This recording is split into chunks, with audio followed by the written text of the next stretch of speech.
Segunda de Pedro, capítulo 1, verso 10, dice la palabra: honrando al Padre, al Hijo y a su Santo Espíritu, por lo cual, hermanos, tanto más procurad hacer firme vuestra vocación y elección, porque haciendo estas cosas no caeréis jamás.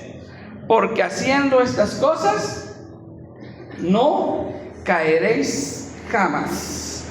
Yo considero, hermano, que toda aquella persona que ha elegido, porque aquí dice procurar hacer firme vuestra vocación y elección.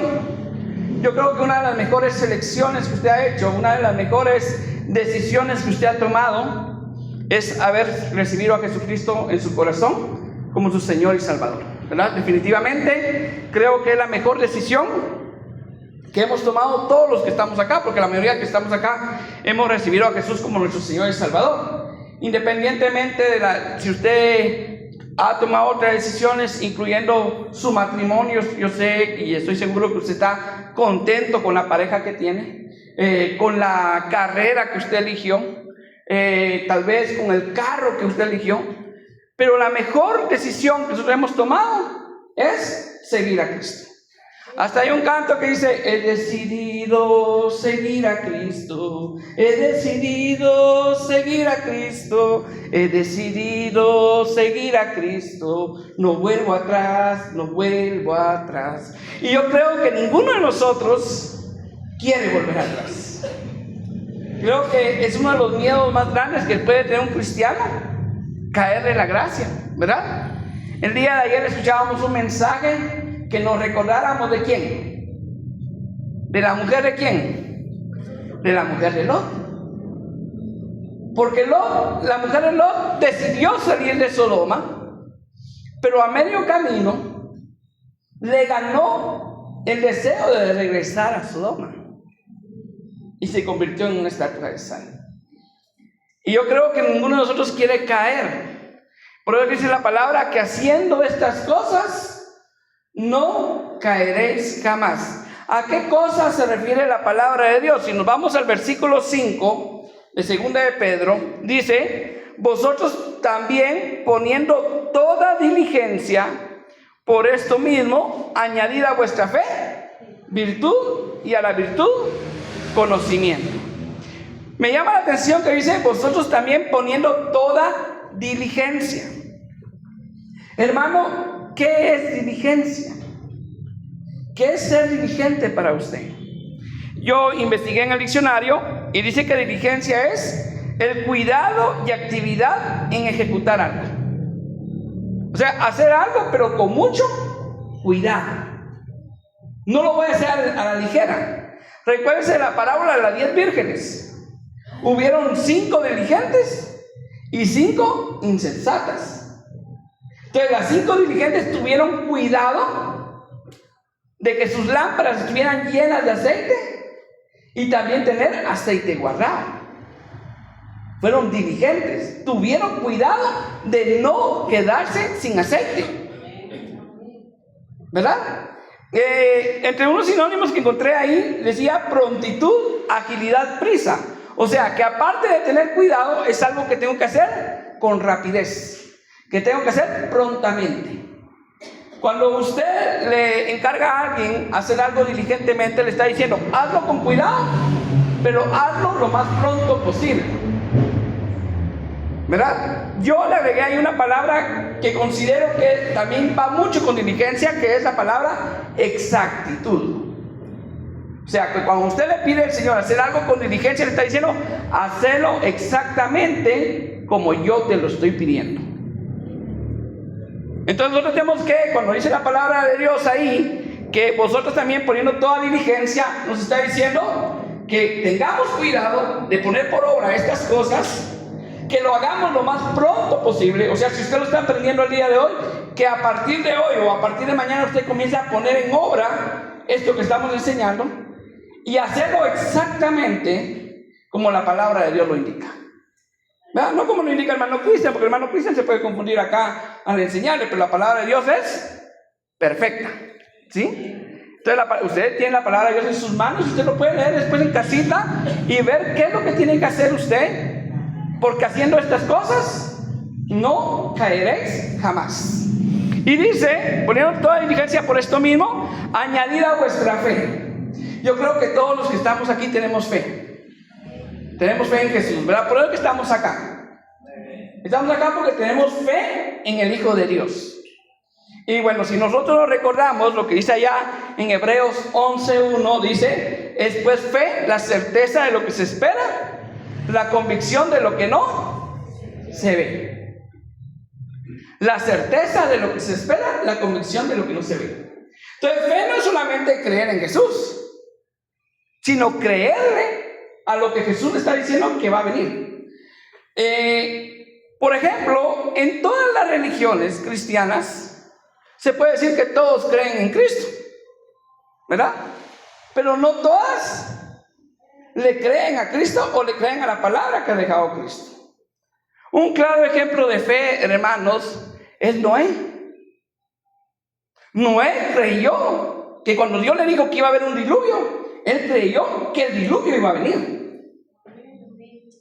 Pero el Señor le dijo, hazte un arca. O sea, no solamente se resume en creer que algo va a pasar, sino que también, ¿qué es lo que debo de hacer yo por eso que va a pasar?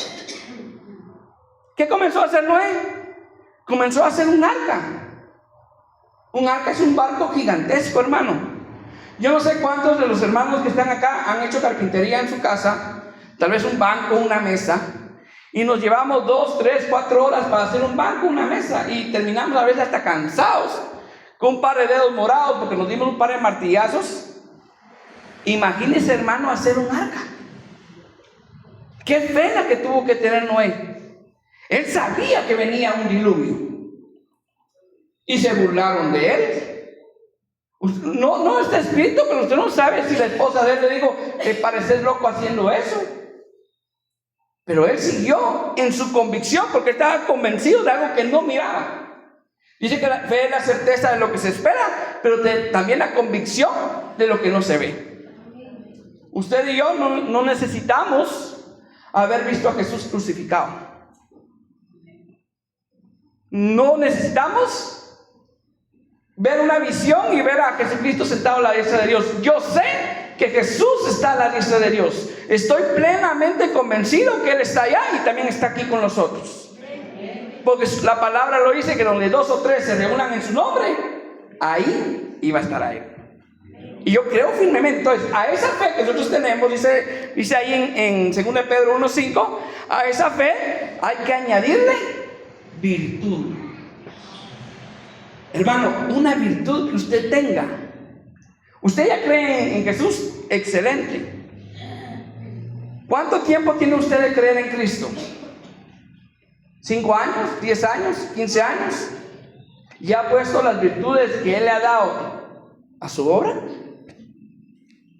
¿Qué es virtud? Según la palabra de Dios en Filipenses 4:8 dice, por lo demás, hermanos, todo lo que es verdadero, todo lo honesto, todo lo justo, todo lo puro, todo lo amable, todo lo que es de buen nombre, si hay virtud alguna, si algo digno de alabanza, en esto pensad. Entonces la virtud es todo lo verdadero. Una virtud no puede ser algo engañoso. Una virtud no puede ser algo engañoso. Que yo venga aquí a predicar, por ejemplo, y predico engaño. Esa no es una virtud. Más bien voy a tener condenación si no predico lo verdadero.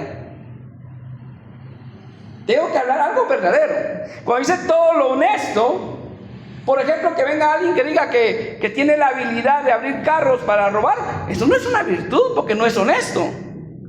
La virtud tiene que ser algo honesto, algo justo, algo puro, algo amable. Yo no puedo venir, por ejemplo, y ponerme en el púlpito y comenzar a ofender a las personas. Si la palabra de Dios dice en Eclesiastés que procuró el predicador encontrar palabras agradables para dar a conocer sabiduría. Así, hermano Cristian, pero Jesús, los discípulos le dijeron a Jesús, dura es tu palabra. Sí, pero la palabra de Jesús, no mi palabra. Si yo ya estoy ofendiendo con mis palabras, eso ya es caso aparte. Si yo leyendo la palabra de Dios, esto ofende a alguien, ya no soy yo el que está ofendiendo, es la palabra de Dios que está redarguyendo el corazón de esa persona. Pero yo tengo que tener cuidado de hacer las cosas con amabilidad. Esas virtudes que Dios nos ha dado es para hacerlas con amabilidad. Los hermanos, cuando se ponen en la puerta a recibir a los hermanos, lo recibe a usted con una sonrisa amablemente y le dice, pasa adelante, hermano. Eso es una virtud que Dios ha puesto en ellos. Cuando usted canta alabanzas al Señor, cuando usted viene acá y dirige y lo hace con amabilidad, es una virtud que está poniendo en las manos de Dios. Entonces dice la palabra de Dios que a la fe hay que añadirle virtud, pero a la virtud que hay que añadirle conocimiento. Hay que añadirle conocimiento. Porque yo puedo tener pues la virtud de enseñar. Yo puedo enseñar. Pero si yo no adquiero conocimiento y comienzo a enseñar cosas incorrectas, Dios me va a pasar factura de lo que yo esté hablando. Por eso dice la palabra de Dios que de toda palabra ociosa dará cuenta el hombre en el día del juicio.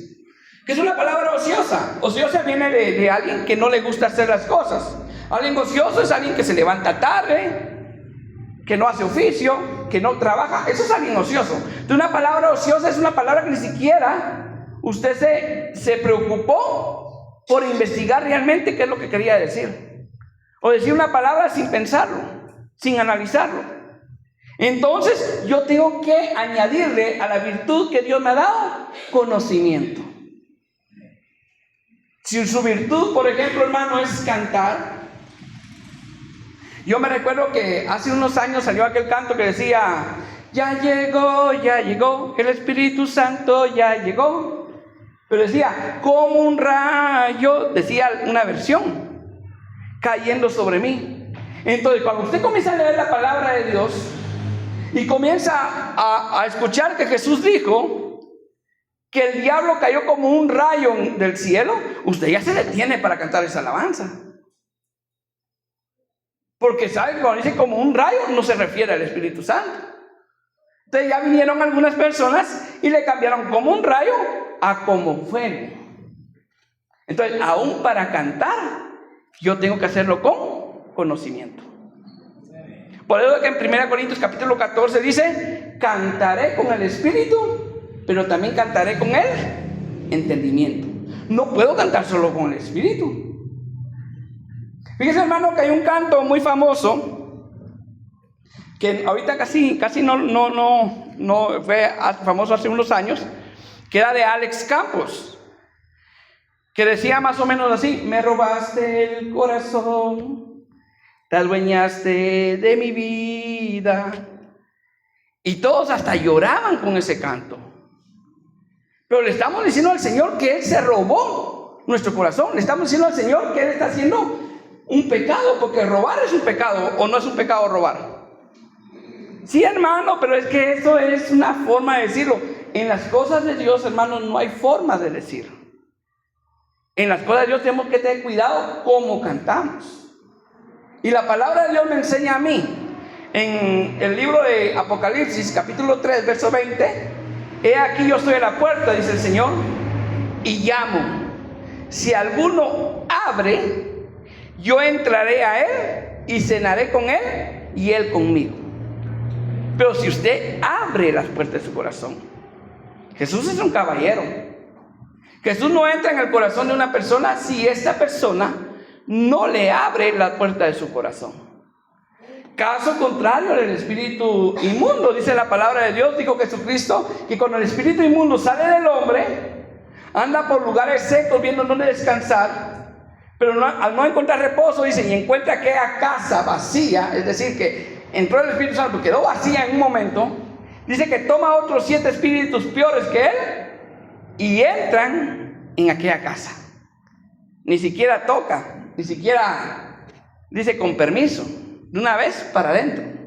Entonces el enemigo sí no pide permiso. Pero Jesús sí es un caballero. Jesús no entra a nuestra vida si nosotros no le confesamos como nuestro Señor y Salvador. Él respeta nuestras decisiones. Entonces, ¿por qué es importante añadir conocimiento? En Oseas 4:6 dice: mi pueblo fue destruido porque le faltó conocimiento. Por eso es importante el conocimiento. No le va a hacer caso usted a Ricardo Arjona, hermano mío, que hace leyendo la Biblia todo el día.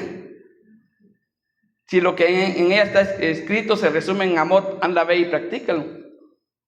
Sí, pero ¿cómo voy a practicar el amor? Yo mejor le hago caso a Jesús, que Jesús dijo: escudriñad las Escrituras, porque a vosotros os parece que en ellas tenéis la vida eterna, y ellas son las que dan testimonio de mí. Y la palabra me enseña que el pueblo de Dios fue destruido porque le faltó conocimiento. Nosotros muchas veces le hemos fallado a Dios o hemos tenido golpes en la vida porque nos ha faltado conocimiento. Y dice después: por cuanto desechaste el conocimiento, yo te echaré del sacerdocio. Mira, hermano, que la palabra de Dios nos enseña que Él nos ha hecho reyes y sacerdotes.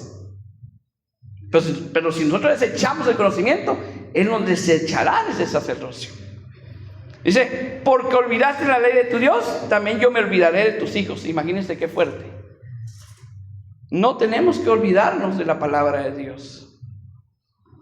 Por eso es de que cuando estaba María y Marta, ¿verdad? Cuando Jesús entró a la casa de María y Marta, María se sentó a los pies de Jesús para escuchar su palabra. Y Marta estaba afanada haciendo un montón de cosas, posiblemente para Jesús. Tal vez estaba haciendo la cena para Jesús. Y comenzó a decirle a Jesús que regañara a María, porque María estaba ahí sin nada que hacer, escuchando su palabra. ¿Y qué le dijo Jesús? María ha escogido la parte que no le será quitada. Qué importante, hermano, es que nos sentemos a escuchar la palabra de Dios. Es la parte que no le será quitada. Cuando usted comienza a adquirir conocimiento de parte de Dios. Y sigue diciendo en el verso 6 de 2 de Pedro, que al conocimiento le añadamos dominio propio. La palabra de Dios enseña ya en 2 Timoteo 1:7 que porque Dios no nos ha dado espíritu de cobardía, sino de poder, de amor y de dominio propio. El Espíritu Santo que usted tiene en usted, hermano, es un espíritu de poder, de amor y de dominio propio. Pero nosotros tenemos que hacer que ese espíritu fluya en nosotros. Por eso le decía yo lo de la vigilia: velad y orad, porque el espíritu está dispuesto, mas la carne es débil. Pero si cuando hay vigilia no nos quedamos acá. Yo sé que hay casos especiales, tal vez alguna emergencia o cosas así, que Dios lo conoce. Pero si usted tiene el tiempo para poder quedarse en las vigilias, hermano, hágalo. Porque usted le está diciendo a su carne que le quiere dar el espacio al espíritu, a ese espíritu de poder, de amor y dominio propio. Y ahí viene que lo que pasa, hermano, que cuando usted adquiere conocimiento, tiene que tener dominio propio para poder dejar de hacer aquellas cosas que usted ya va conociendo que no están bien. Por ejemplo, si alguien cantaba ese canto de "me robaste el corazón" y comienza a entender que ese canto está malo, por mucho que mire que ese canto le impacta a la iglesia y todo, si él tiene dominio propio, va a dejar de cantar ese canto. Por ejemplo, muchos cuando venimos a los pies de Jesucristo, antes de venir a los pies de Jesucristo teníamos la costumbre, algunos, no sé ustedes, pero yo tenía esa costumbre de leer mi horóscopo en la prensa. A ver qué dice Cáncer, decía yo, y leía. Y aún siendo cristiano, porque yo leía la prensa casi todos los días, a veces me iba a leer eso. Y hasta que comprendí que eso no le agradaba a Dios. Yo tenía que tener dominio propio para dejar de hacer eso. Usted tiene que tener dominio propio, hermano, para dejar de ver cosas que no le convienen. Un cristiano tiene que saber que ya no puede ver la Rosa de Guadalupe. Ay, hermano, es que ahí pasan cosas de la vida real. Sí, pero no es correcto. Le está dando la honra a un espíritu engañador. Entonces nosotros tenemos que tener dominio propio para dejar de hacer muchas cosas, que obviamente poco a poco uno las va dejando de hacer. Entonces, al dominio propio dice que le añadamos paciencia. Porque cuando usted ya comienza a hacer esto, deja de hacer aquello, comienza a hacer lo que sí a Dios le agrada, tiene que tener paciencia para poder ver las bondades de Dios en su vida. Porque cuando usted comienza a hacer esto, deje de hacer cosas que a Dios no le agradan y comienza a hacer cosas que a Dios le agradan, van a venir ataques. Va a venir gente que lo va a estar juzgando. Va a venir gente que va a querer pelear con usted. Va a venir gente que se va a estar burlando de usted. Pero usted tiene que ser paciente hasta ver la recompensa de obedecerle a Dios. Fíjese que dice allá en Santiago capítulo 5 verso 11: He aquí tenemos por bienaventurados a los que sufren. Habéis oído de la paciencia de Job. Ya habéis visto el fin del Señor, que el Señor es muy misericordioso y compasivo. Entonces, por eso es que está ese canto que paciente espere en Jehová, algo así espere. El canto como me cuesta, porque como en la palabra de Dios dice pacientemente, yo le meto pacientemente y es paciente espera en Jehová, ¿verdad? Pero, y al final la prueba pasará, dice el canto. Y Él te va a decir, siervo aprobado, ¿verdad? Pero tenemos que tener paciencia.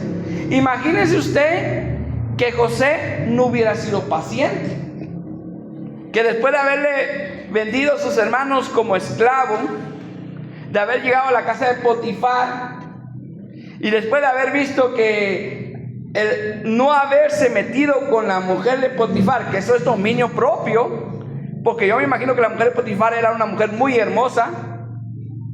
Incluso dice la palabra de Dios que lo despojó de su ropa, y una mujer no puede despojarle la ropa a un hombre por la fuerza. Eso quiere decir que ya lo estaba seduciendo, pero él prefirió salir huyendo. ¿Y qué hizo la mujer de Potifar? Acusarlo de violación. Y aquel hombre, por guardarse delante de Dios, terminó en una cárcel. Imagínense que ahí se le había terminado la paciencia.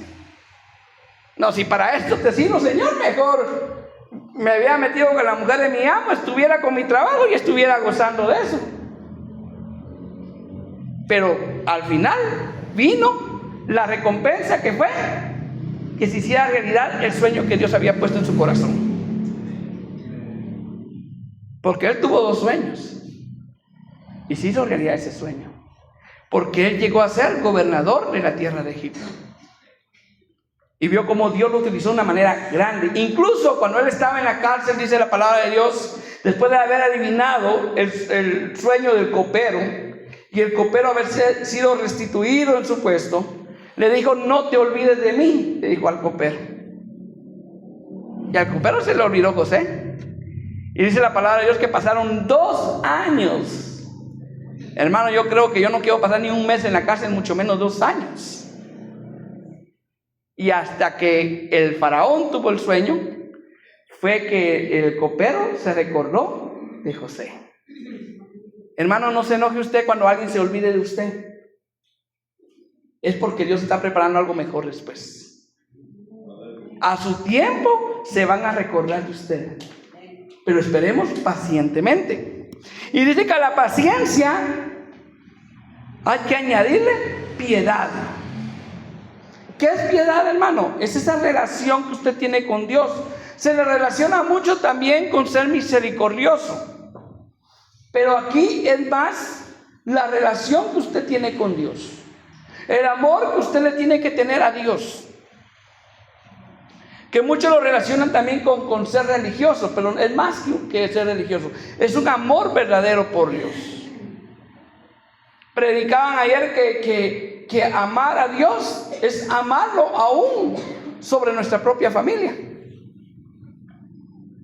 Para los que fueron al campamento Getsemaní, cuando separaron a los hombres solos, hablaron del tema de lealtad, ¿sí? Cómo ser leal a la esposa, cómo ser leal a la familia, cómo ser leal a la iglesia, cómo ser leal al pastor, cómo ser leal usted en su trabajo. Pero esa lealtad llega hasta donde entra en conflicto con la palabra de Dios. Porque yo amo mucho a mi esposa, pero si mi esposa, por ejemplo, me dice, mira, Cristian, vamos a poner un arbolito en la casa, yo le digo, perdón, pero no pongo un arbolito. Al menos yo que tenía, no sé cuál es la enseñanza acá, pero yo no pondría un arbolito, porque entra en conflicto ya con mi lealtad a Dios. ¿Verdad? Entonces, yo puedo ser leal a alguien, pero siempre y cuando no se meta en conflicto con mi lealtad a Dios. Por ejemplo, Daniel dice la palabra de Dios en el capítulo 6 que él era superior a todos los reyes, a todos los gobernadores y sátrapas, y el rey estaba pensando en ponerlo por gobernador de Babilonia.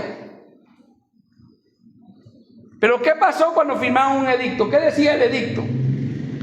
Que cualquiera que le orare a otro Dios que no fuera de los dioses del rey, si no estoy mal era Rubén en ese entonces, que iba a ser echado en el foso de los leones. ¿Y qué hizo Daniel? Siguió orando, porque esa ley de su trabajo ya entraba en conflicto con la ley de Dios.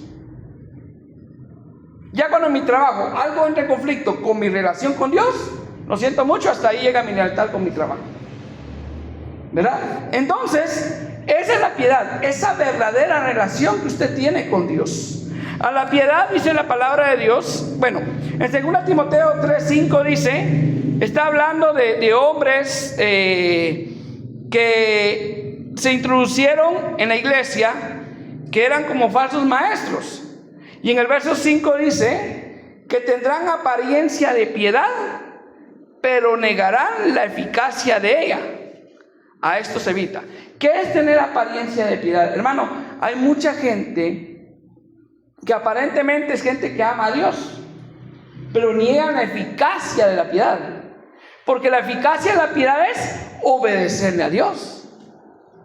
Nadie puede decir que ama a Dios sin estar desobedeciendo a Dios. Voy a tomar un dicho que dijo mi hermano hace poco en una conversación que tuvimos. Hay que amar al Dios de la palabra, pero sin dejar de amar a la palabra de Dios. Porque al Dios que yo amo, Él nos ha dado una palabra, que es la que debemos de respetar, que es la que debemos de amar. Usted debe de amar la palabra de Dios. Hay un salmo entero que habla sobre el amor a la ley de Dios. Y por eso que dice el Salmo 119, verso 105, lámpara es a mis pies tu palabra y lumbrera a mí camino. Esa es nuestra lámpara para poder seguir por donde Dios quiere que pasemos. Puede que está ese canto que amo a Jehová con toda el alma, pero ahí dice yo caminaré por donde diga Él. ¿Y dónde dice Él por dónde debemos caminar? En la palabra de Dios. Esa es la eficacia de la piedad. Luego sigue diciendo que la piedad, afecto fraternal. ¿Qué es afecto fraternal, hermanos? Yo lo voy a invitar, aquí sí lo voy a invitar que vayamos a Primera Tesalonicenses capítulo 4. Primera Tesalonicenses capítulo 4. Y si alguien me puede decir cuál es el título de ese capítulo 4. Primera de Tesalonicenses capítulo 4. Si alguien tiene el título por ahí. La vida que agrada a Dios. La vida que agrada a Dios. Yo le voy a hacer una pregunta en esta noche. ¿Usted quiere agradar a Dios? Nosotros queremos agradar a Dios, ¿verdad? Entonces, ¿cuál es la vida que agrada a Dios? En el verso 9 me voy a enfocar en el afecto fraternal, que es lo mismo que amor fraternal. Dice en el verso 9, pero acerca del amor fraternal no tenéis necesidad de que os escriba, porque vosotros mismos habéis aprendido de Dios que os améis unos a otros. ¿Nos amamos, hermanos, unos a otros como hermanos de Cristo? ¿O tenemos algún reconcito ahí por algún hermano? Este es el afecto fraternal. Que nos amemos. Y ahorita vamos a ver, porque dice que lo último que se le agrega al afecto fraternal es el amor. En 2 Pedro capítulo 1 verso 7 dice: a la piedad, afecto fraternal, y al afecto fraternal, amor.